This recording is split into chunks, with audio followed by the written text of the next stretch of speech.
I recently watched the John Henry cartoon by George Pal and found it very interesting.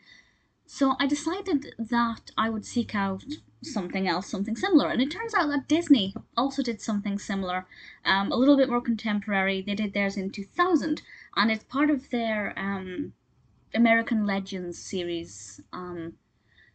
I've seen a couple of those, and they're really interesting. So I kind of had high hopes for this, and I have to say, it was pretty good. It was really enjoyable, but a little bit annoying. It had a very different feel to the George Pal one. So this one is directed by Mark Henn and tells the story of John Henry. If you're not familiar with who he is, as I wasn't until recently, he is potentially fictitious, but there is recent evidence to suggest that he was actually a real person rather than just folklore. And he was a slave, he was freed, and he married who went on to become his wife, a woman called Polly. And he and some other slaves were hired to help with the construction and building of railways. And John Henry, it must be said, is very tall, very strong, very muscular, very powerful. That's important and something that will crop up in a moment. These slaves, or former slaves, were told that if they built the railways within a certain period of time or ahead of deadline, they would be given some promised land. And there's a trick, because all of a sudden this machine comes along, and this machine is going to potentially do the work for them, therefore, negating the need for the promised land.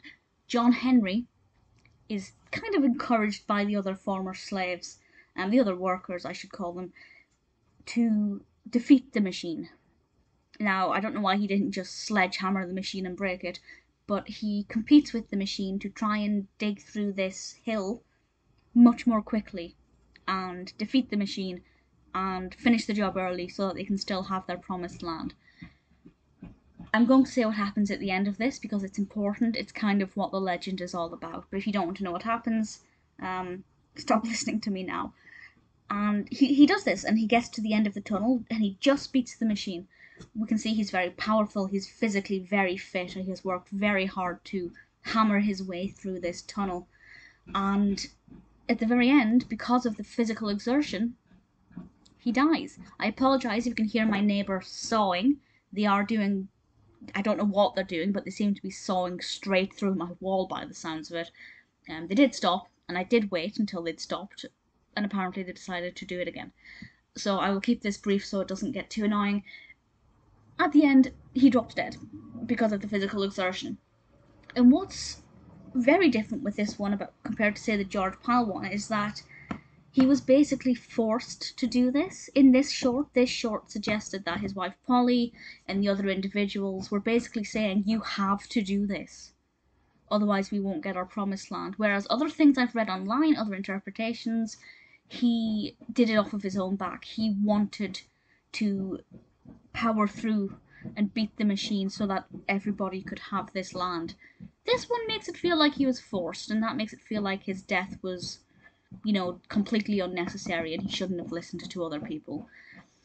I don't know what that says. I don't know which is kind of the more accurate version, but it's a very educational cartoon. The animation style is very good.